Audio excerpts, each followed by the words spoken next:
okay, well, if you're not going to sell me a dog, she also somehow... So did she say, I don't have a dog to sell you? Did she say, I will not sell you a dog no matter what? She said, I will not sell you a dog no matter what. These are the plaintiffs, Aretha and William.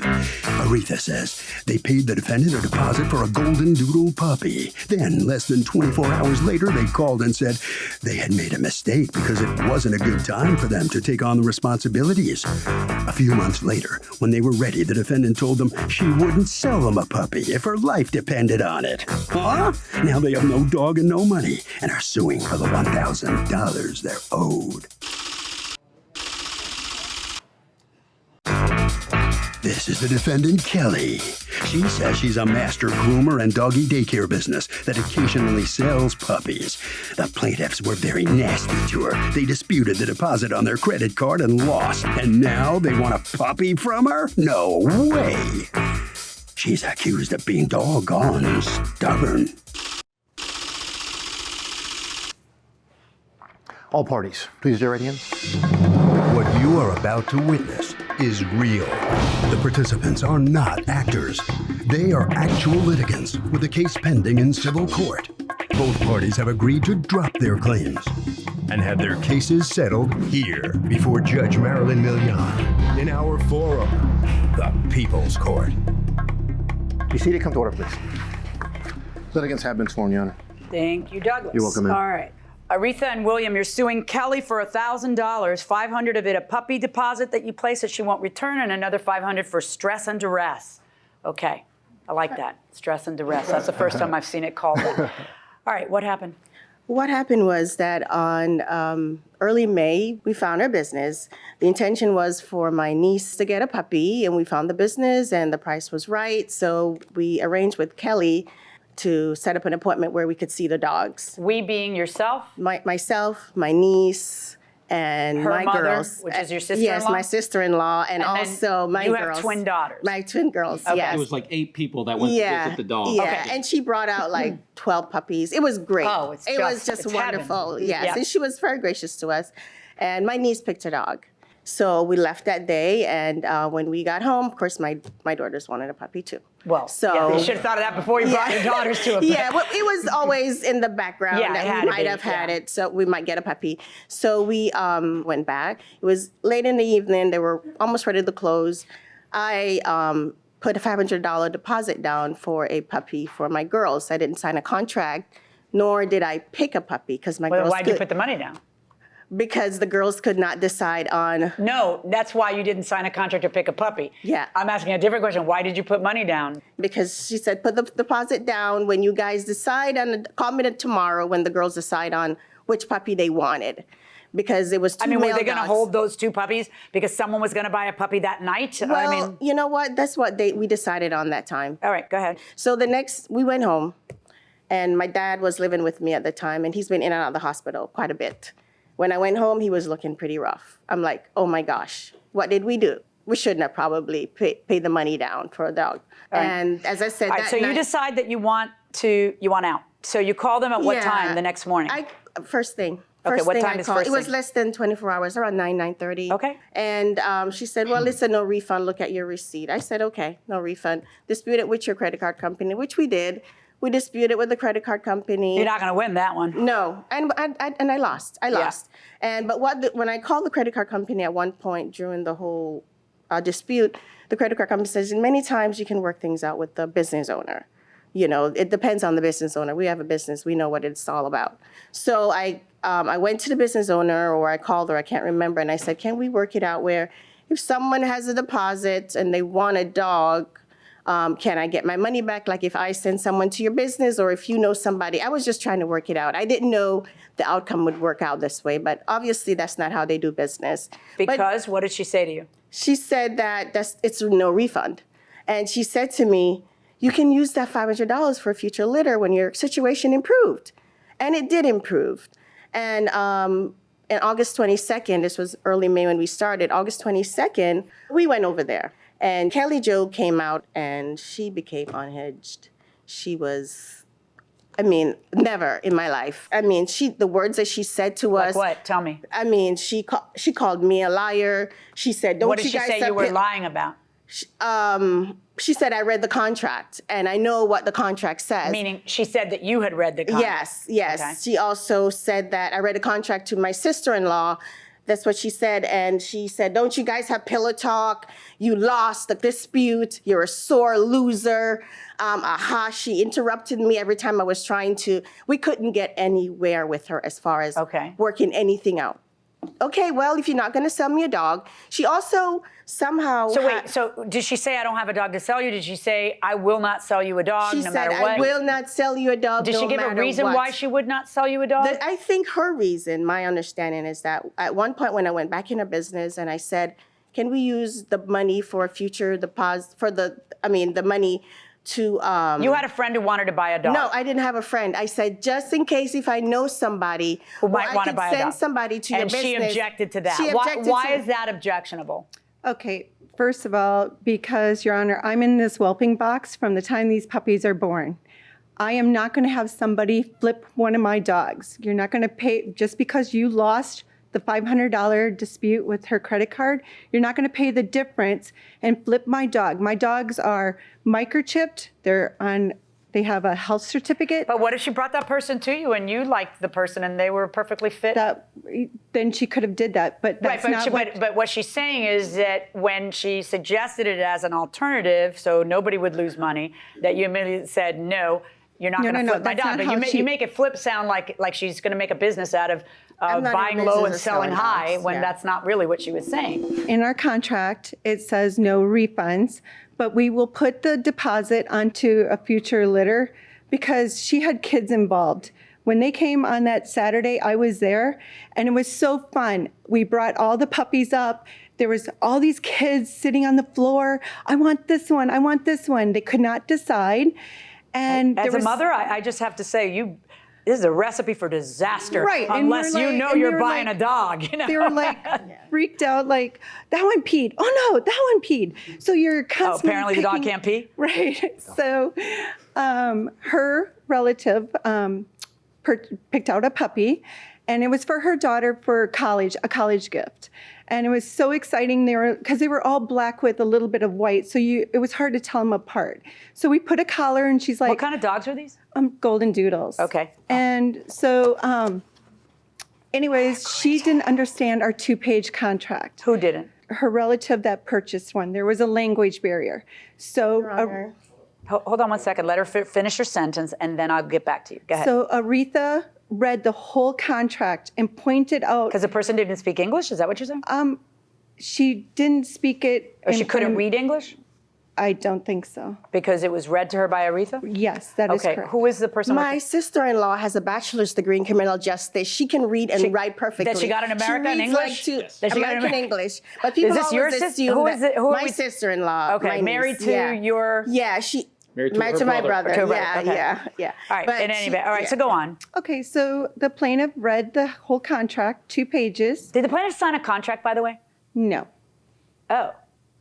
Okay. We have a picture of the contract that we drew up for her and stapled. But she didn't sign anything? No, she didn't. Okay. And there was just things when I came forward and I tried to smooth it over. Smooth what over? What did they say? Like, she just kind of got hostile, like, "I want my money." Okay, but hold on. Somebody at some point tells her, "No, you can't buy the dog if you're going to flip it." Who does that? You or Alicia? I do. Of course you do. I do. Okay, so all right. So go ahead. Talk to me about that. So I take it very serious on my breeding, and I told her, "No, you're not going to buy a dog, finish paying it off, and resell it to..." Well, why didn't you just suggest to her, "Well, if you bring me the person and I approve of them, then that's fine"? Why didn't you do that? She didn't bring that. No, why didn't you bring that up? Instead of saying, "No, I don't flip dogs," did you ever say to her, "Well, that'll be fine, but I have to approve of your friend"? Yes or no? No, I didn't. Right, because if you don't say that, you get to keep a bonus $500. Now, you and your husband show up that day, and what happens? Pretty much, They both were there. Actually, I have a video of what happens, right? Yeah, Because at some point, somebody whips out their telephone. She started to videotape us first, so we started videotaping her. Well, yeah, that's true. Do you have a video? Because I didn't see a video. No, Okay. I didn't. Yeah. That's fine. She's- All right, hold on one second. And you say that you will not sell me a dog. That's my voice. And the deposit that I put down, which is not refundable, we all were clear on that. You sold the dogs that we wanted. You sold them. Our black sold fur dogs. Yeah. So you sold them for $1,000, and now you're saying that you won't sell me a dog, and you have my $500. Yes. And you call me a sore loser, so it's hook, rook, and crook. Yeah. And you call my wife a sore It's loser. not a good business. It's practice. it's not good business. It's not good business. One good thing is the dogs don't have your DNA because your DNA is not suitable to run a dog business. Yeah. All right? Okay, go put that on the media. Oh, goodness. Okay. All right.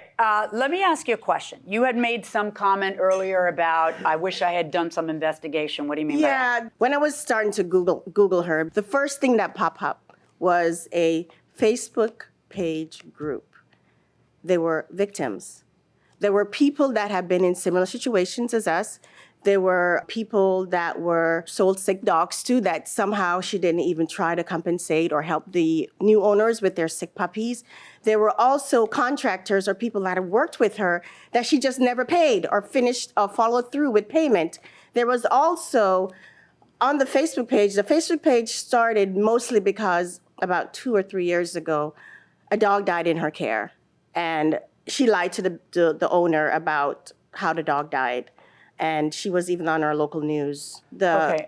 She submitted into evidence some newspaper articles about that. Yeah. And I kind of want to ask you about it because the accusation was that the dog had been mauled by 7 dogs and it was horrible. You took it to the vet and the dog was cremated and you told the owners that the dog had had a seizure and you had taken it upon yourself to cremate the dog, which is a lie. That's not how it happened. You admitted that's not how it happened.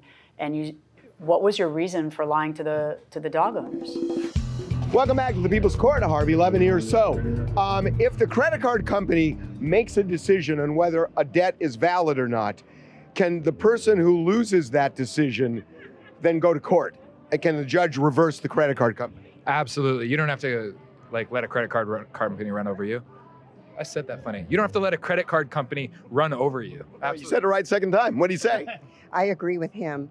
So the judge is not bound by what the credit card company does? Absolutely not.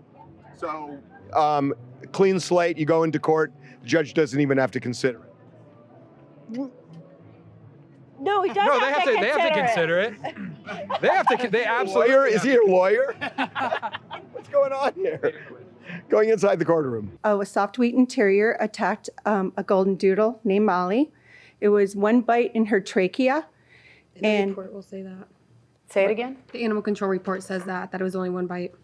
I don't care how many bites it is. Why did you lie? My question is not about, how dainty one dog was when it was killing another dog. My question is, why would you lie to the homeowner? Okay, I felt to me I did not lie because the vet did the surgery. She said that she probably died of like a stroke or a Except seizure. for that, the vet. What happens is that those dog owners go to the vet, and the vet tells them, "What are you talking about? Dog didn't die of a seizure. The dog died of an attack." And it looks like what you're doing is protecting your own hiney.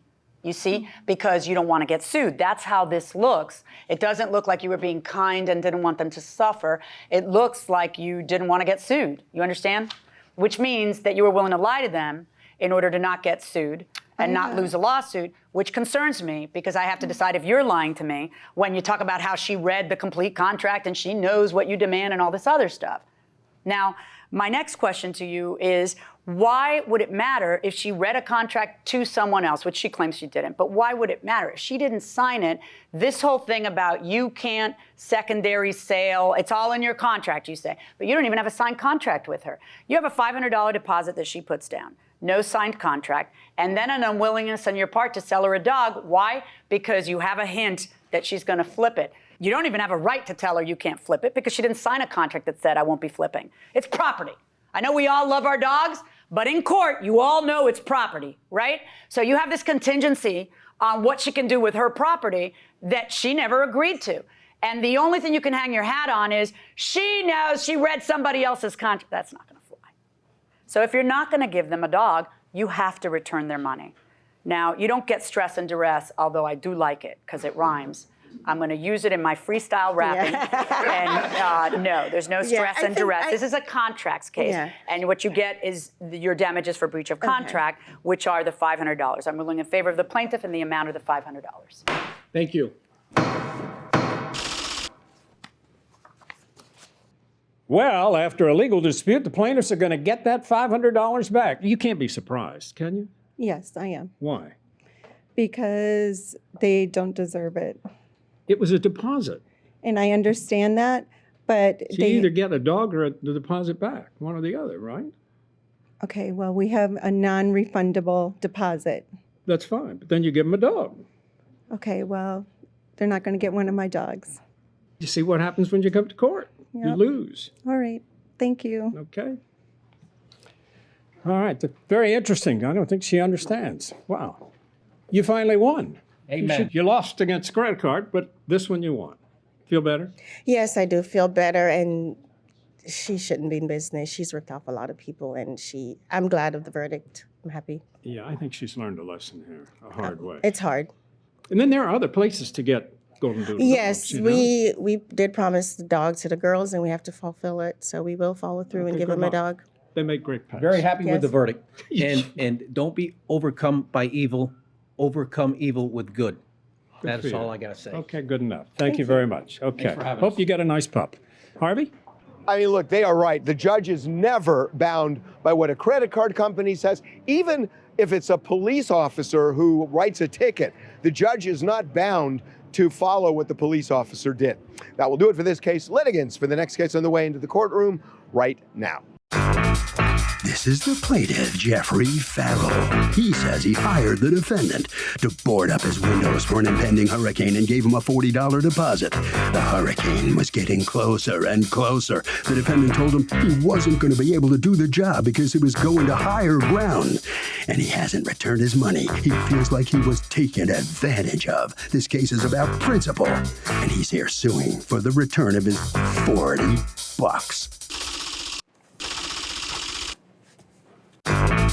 This is the defendant, James Barber II. He says the plaintiff kept putting the work off because the hurricane kept changing direction, and no one wants to board up a house if the hurricane never comes. He tried to complete the work for the plaintiff. He turned down other jobs and ended up losing money because the plaintiff kept putting him off. Owe him a refund? No way.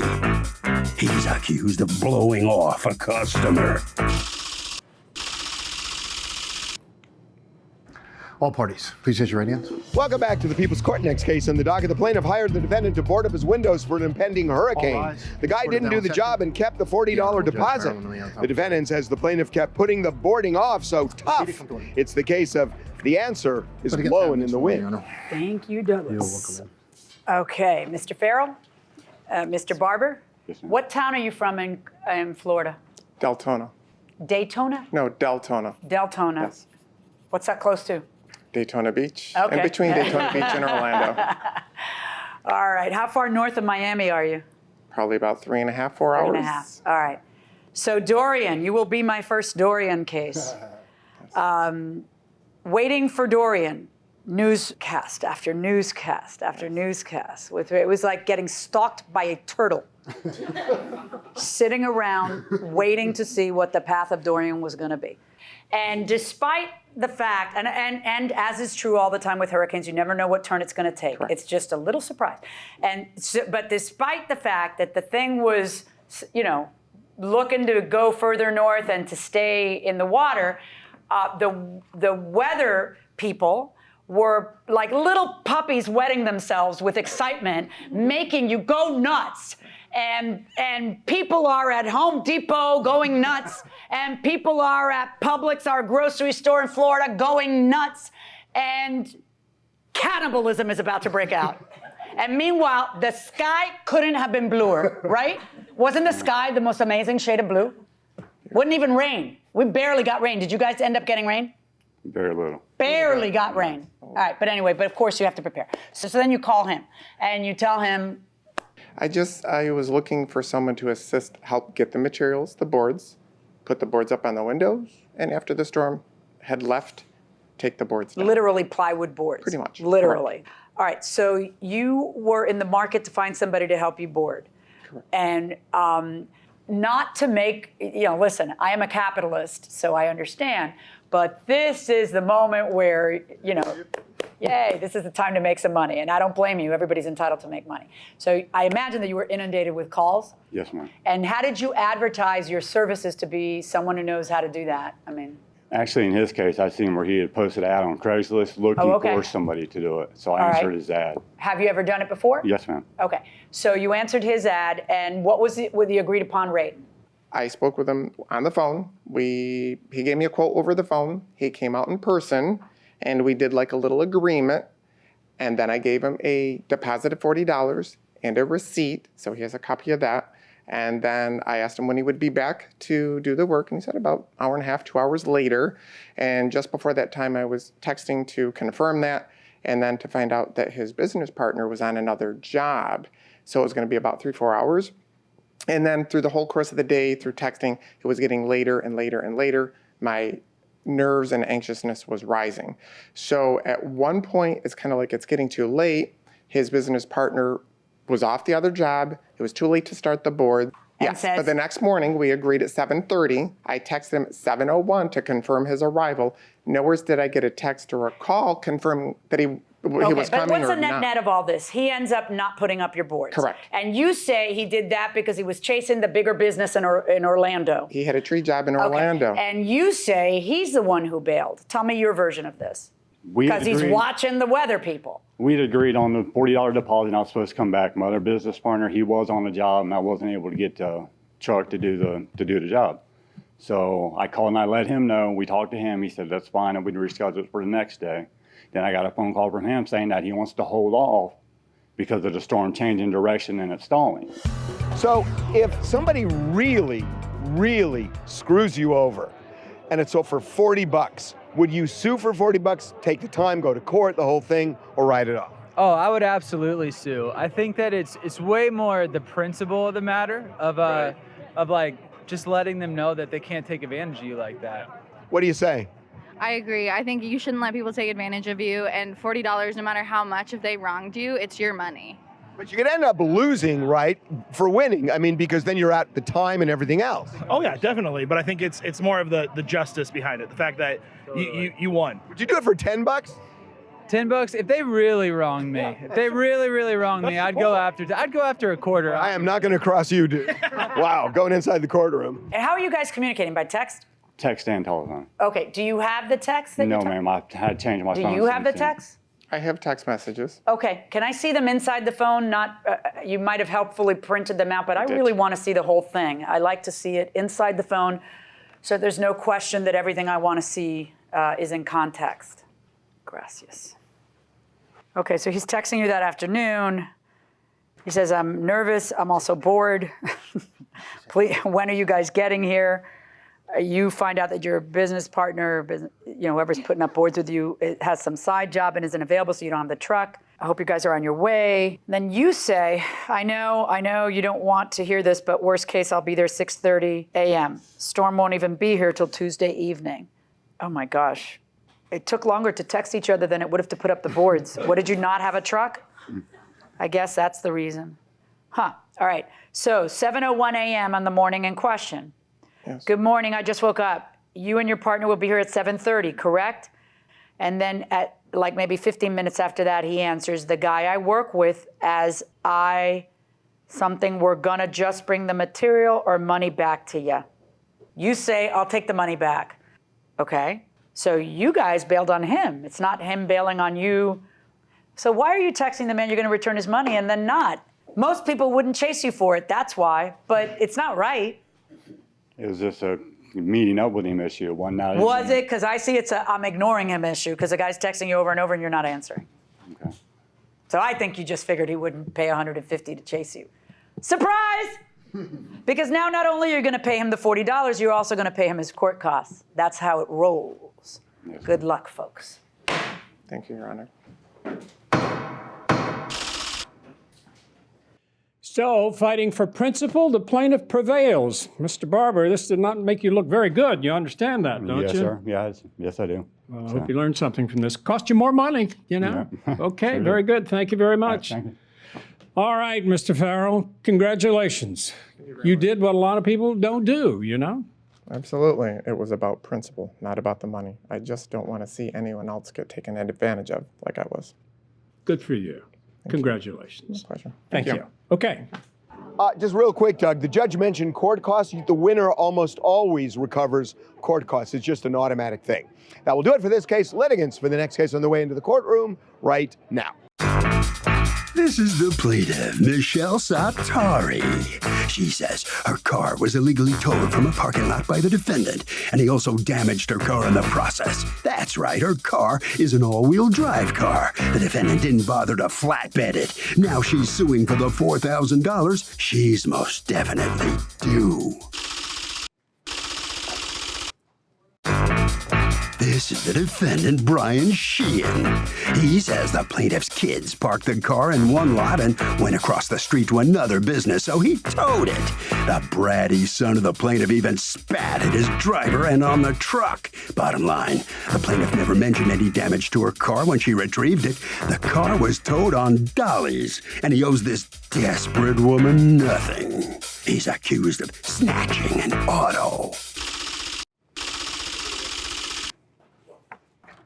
All parties, please raise your right hands. Welcome back to the People's Court. Next case on the docket. The plaintiff says the defendant illegally towed and then damaged her car by not flatbedding it.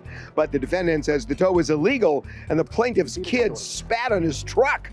It's the case of Hello, Dolly. Thank you, Douglas. Michelle Sartari? Yes. You're suing B&M Electronic Diagnostic Repair Services. You're the tow company, right? Yes. Okay. For $4,000 in damages because they towed your car. Now, you were not driving the car that day. No. Is this your daughter? This is my daughter. And the platoon behind her is who? Yeah, all your reinforcements? That's my son Dominic. He was driving. Okay. My brother. Okay. So, well, why'd they pick her to speak instead of you? They trust her more. Apparently. I'm a people person. That's my point exactly. I'd be a little disturbed. All right. So the four of you were in the car? Is that accurate, or is anybody here just filler? All right. So what happened that day? So basically, me, my two best friends, and my brother and I, and his girlfriend, but she's not here today, obviously. We went to the beach. We went to Rockaway Beach. We picked up Juliet. We had the texts at 11:30. It takes an hour to get there. We also have a picture of us, our car, going over the bridge, right? We have an Easy Pass receipt showing what time we were over the bridge. So we get to the beach. We go to Key Food first. It's on a Saturday. Let me just say that. It's packed. It is so busy. So we get our sandwiches, whatever we're getting. Did you wear sunscreen? Actually didn't. Okay. Go to the beach. So we're in Key Food for honestly like a hot You're minute. in Key Food. Key Food, yes, in the Is this shopping before center. or after you went to the beach? This is before we went to the beach. Okay. We didn't even get to go to the beach. Oh, okay. Because, so, I'll get to that. So, we're in Key Food, we're ordering sandwiches, we have to wait for that. It's just taking a long time, right? So, my brother's girlfriend tries to find a bathroom, still in the shopping center. It's a big shopping center, still in there. She went to like Dunkin' Donuts or one of the stores, Popeyes, it's on a long strip. So we get out, we have all of our groceries, we have the ice for the coolers, the car is gone. We're like, was it stolen? Do you have the receipt from the things you Yep, purchased? we have the May I receipt see from them? Key Food, yep. And also Key Food, when we were stranded in Rockaway with no car and no money because we bought all the food, sorry, I'm like so nervous right now. That's all right, you're doing fine. I'm so nervous. It's okay. So, When you were stranded in Rockaway with no car and no food, you had lots of food. Oh, sorry, no car and no money. I'm so sorry. We were stranded in Rockaway, no car, no money. I was like, literally, where could the car have gone? What did you buy? What did we buy? We bought ice, we bought sandwiches, we bought like chips, we bought dips, we bought, Gatorade. We bought like, salt and vinegar chips. I remember we bought salt and vinegar chips. We bought Tostitos, lime chips as well. And some salsas, some dips. We bought a lot of stuff. And Key Food all had to hold that for us because we had no car. So what time were you at Key Food? Obviously it was after 11:30 because it took like the hour or What so to time get were you there. at Key Food? Mom, Don't answer and do not say a word. Okay. What time were you at Key Food? I would say at 12 something. I'm sorry, it was kind of a while ago too, but. Okay, let me see the tow paperwork, please. So you come out and your first call is to who? Mom? My mom. Yeah, of course it is. Yeah, because I'm like, yeah, your car's kind of not here. Oh, and it's her car? Yeah, that's why too, because it was like my mom's car, not even like mine or my brother's, so it was like even more scary. Yeah. And so then I called the police. I called the police about 3 times. So unhelpful. Like literally so unhelpful. I called, they're like, oh, like call 311. Or they're gonna be there in 30 minutes. And we were waiting and waiting and waiting. How long were you waiting? Honestly, like an hour at least, Okay. even more. And then We were after an hour, stranded. what happens? The police arrive or the tow company? After an hour, so we're kind of like walking around the shopping center, and there's like these little signs everywhere kind of saying like, oh, like if your car is towed, like this is basically where you can get it, like this is what happens, right? So we called 2 Ubers because the first Uber can only fit 1 person, so then I go, and it says on the sign you have to pay a fee to get your car back. Even though it was illegally towed, what else am I gonna do? So my brother gives me the money, I go to this place, and I see the car. Had you called them? I mean, why wouldn't you just call them to see if they have your car? Doesn't that sound like? Yeah. I think we did. I'm pretty sure we probably did. Also, I'm like 17. I had no idea what to do. How old are Like, you? 17. I didn't know what 311 was. I didn't know what to. I literally had no idea. So in any what event, to you do. end up. You are the one who ends up. I'm the one who ends up going to this place first. Right, but they're not going to release the car to you because Exactly, you're it's not mine. 17 Yeah, and it's it's not not mine. in your name. Yeah, it's right? not mine. So, but my mom was on her way in my car. And that's an hour away. Yes. Right. So you get there, Mom, and what happens? Where do you go? You go to the tow company because your daughter says, I see the car. Right. Okay. And So you go to the tow company, and what happens? They told me that I had to pay $195. Was there a little office there? Like a A little glass, office. and there was a person there who I guess is 2 a people. dispatcher. I saw a or 2 woman people. and I saw a And gentleman. then you tell them, okay, I need to get my car, but why did you tow? Do you get involved and say, why Yeah, did you I asked them. They said they went to the beach. When I called up to verify They my said car was there. we saw with our own eyes that you went to the beach. With what proof? How far is this from the beach? 1 block. 8 minutes. Are you the one who did the actual tow? Are you the owner? Yes. How far was this from the beach? Where the car was towed from, about a block or 2. Not far at all. Is this a problem over there? Yes. People just park there and then go to the beach? entire summer. there's Is there no any parking at the beach? No. Can I show What you? time was this called into you? It was About called into you by your spotter, right? No, it was called into a property management. All right, do you have an affidavit from property management An to prove to me affidavit? that they called you? No. Don't you normally? No. I have the person's name who called. And he called you and said what? Those Call. meddling kids, they parked on my lawn. No, they just said, he didn't say any of that. He gave the description of the car, the plate number of the car. And he said And kids he said parked they there walked and went off to the the beach. property. Okay. And according to you, the son got hostile and spit in your face? He spit on the truck Oh, spit on as the I was truck. driving away. Because Come on up, son. It's your time to shine. So if the tow truck company did what the property owner said, but the property owner is wrong, is the tow truck company responsible to the car owner? I think the property owner is in the error here because they made a Clearly. mistake. No, clearly. But is the tow truck company responsible? I'm not sure about that. What do you say? No, Because it's the property manager's responsibility. maybe so, but the car was towed illegally. It was towed legally because the property owner, it was his fault originally. But it was illegal because the person was there. The person was there, but it's not on the tow truck company. It's not their fault. They were doing a service that they were asked to provide. Okay. Going inside the courtroom. What's your name? Dominic, Did you spit on the truck? I don't recall. Oh, not no.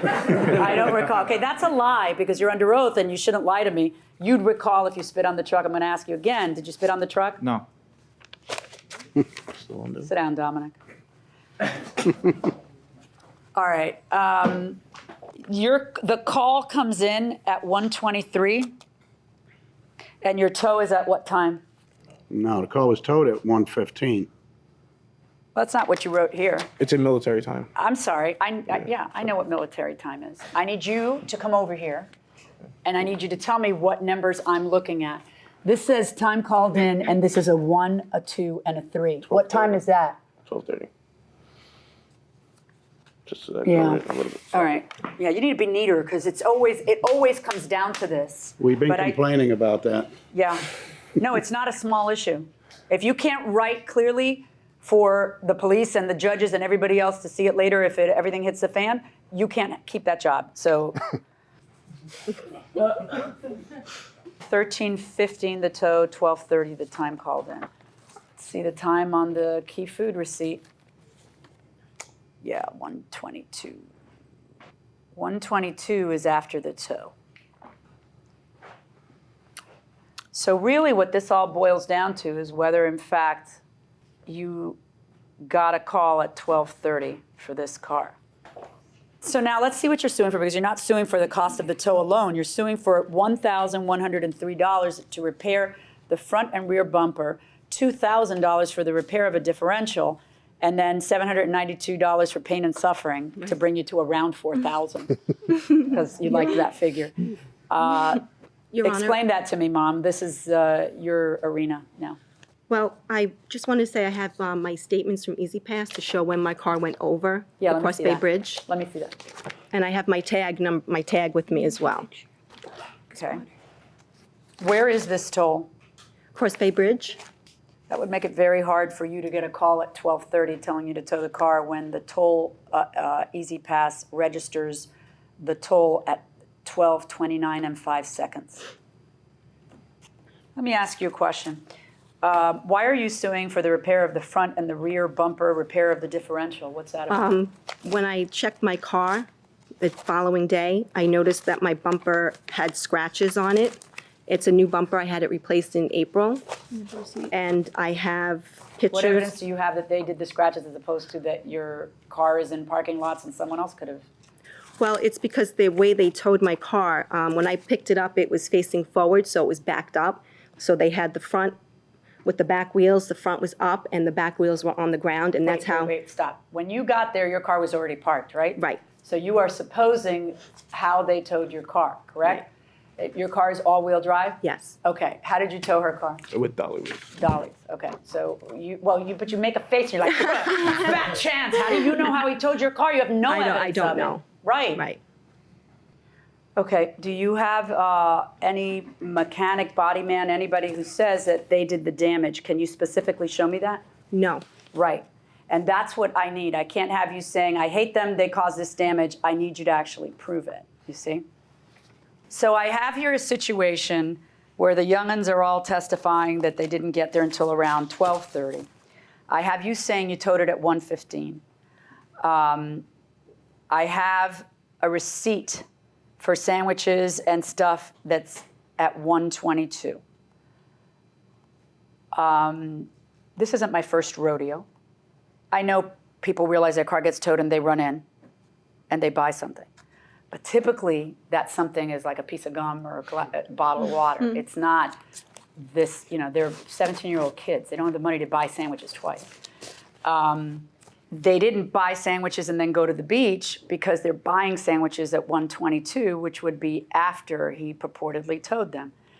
And I have something very disturbing, which is the Easy Pass at 12:29 and 5 seconds. How far is that toll from the lot? 8 minutes. Yeah. That would make that call at 12:30 very difficult. It's 10 minutes to the lot. I don't care if it's 2 blocks away. It's still impossible. It's still impossible. If it's 2 blocks away, it's impossible. So based on that, I'm ordering the $195 returned to you, but you have not been able to prove to me that they did all this damage to your car. I don't believe that they did, and I'm ruling in their favor as to the rest of it. But as for your lawsuit against them, the $195 plus your filing fees. Good luck, folks. Thank you. So the judge orders Mr. Sheehan, the tow company, to get back the $195. What do you think? I don't understand why, because we proved that the car, we're not sitting there to tow the car. So we got a phone call to tow the car. Anybody could be off on time. It's the time issues. Exactly. I understand that. Big issue here. I understand. What time does your watch say? Better luck next time. Next time I'll be prepared for that. That's good. Okay. I always win. Well, not today. All right. Well, look, you got the tow money back. I did. Yeah, but you couldn't prove the damages to the car, though. It's okay. You know what? I'm happy. It's over. And, the judge was very fair. All right. Well, congratulations. You did very well, by the way. Okay, good for you. Shaking. You're shaking? Yeah, I'm like freaking out. Okay. Thank you so much. Thank you so much. All right. Good luck. All right. Harvey? Okay, Doug. I mean, look, the tow truck company clearly can turn around and sue the property owner because the tow truck company did exactly what the property owner said, and it's ultimately on the property owner.